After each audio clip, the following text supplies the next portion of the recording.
Isa na namang malaking kontrobersya ang yumanig sa mundo ng showbiz matapos kumpirmahin ng aktres at TV host na si Kim Chiu na nagsampa siya ng kasong qualified theft laban sa kanyang nakatatandang kapatid na sila Kambini Chiu. Ang balitang ito ay mabilis na naging usap-usapan sa social media at iba't ibang online platforms dahil marami ang nagulat na umabot sa korte ang hindi umano pagkakaunawaan sa loob ng kanilang pamilya. Ayon sa opisyal na pahayag ni Kim Chiu, hindi naging madali ang kanyang naging desisyon. Sinabi niyang ilang buwan muna nilang sinuri ang mga dokumento at sitwasyon bago siya nagpasyang magsampa ng reklamo. Ayon sa aktres, may natuklasan umano silang seryosong financial discrepancies o hindi maipaliwanag na pagkakaiba sa pananalapi na may kaugnayan sa isa sa kanyang mga negosyo. Dahil dito, napilitan umano siyang magsagawa ng legal na hakbang upang maprotektahan hindi lamang ang kanyang negosyo kundi maging ang mga empleyado at mga taong umaasa rito. Sa kanyang pahayag, sinabi rin ni Kim na isa ito sa pinakamabigat at pinakamasakit na desisyong ginawa niya sa buong buhay.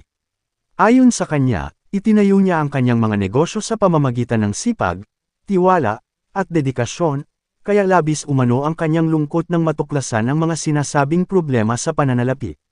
Gayunman, iginiit niyang nananatili siyang umaasa na sa tamang proseso ng batas ay lalabas ang katotohanan at magiging patas ang pagresolba sa issue.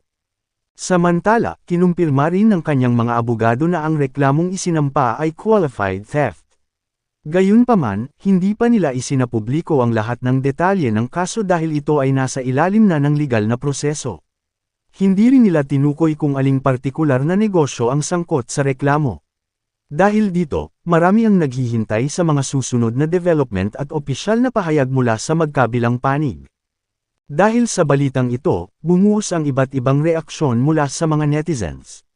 Marami ang nagpahayag ng pagkabigla dahil kilala ang magkapatid na malapit sa isa't isa noon.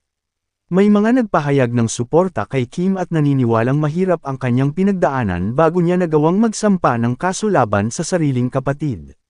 Mayroon ding mga netizens na nananawagan na huwag munang husgahan ang sinuman hanggat wala pang pinal na desisyon ang mga kinauukulang awtoridad.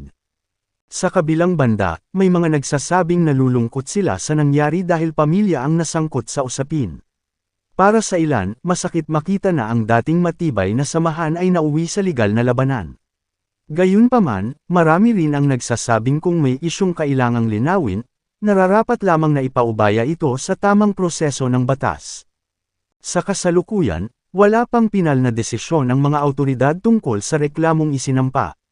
Mahalagang tandaan na ang pagsasampa ng reklamo ay simula pa lamang ng legal na proseso at hindi pa ito nangangahulugan na napatunayan na ang anumang alegasyon. Inaasahang maglalabas pa ng mga susunod na pahayag ang magkabilang panig habang nagpapatuloy ang investigasyon. Patuloy naming babantayan ang kasong ito at ihahatid sa inyo ang mga susunod na opisyal na update sa sandaling may mga bagong impormasyon nang gagaling sa mga awtoridad o sa mga sangkot sa usapin.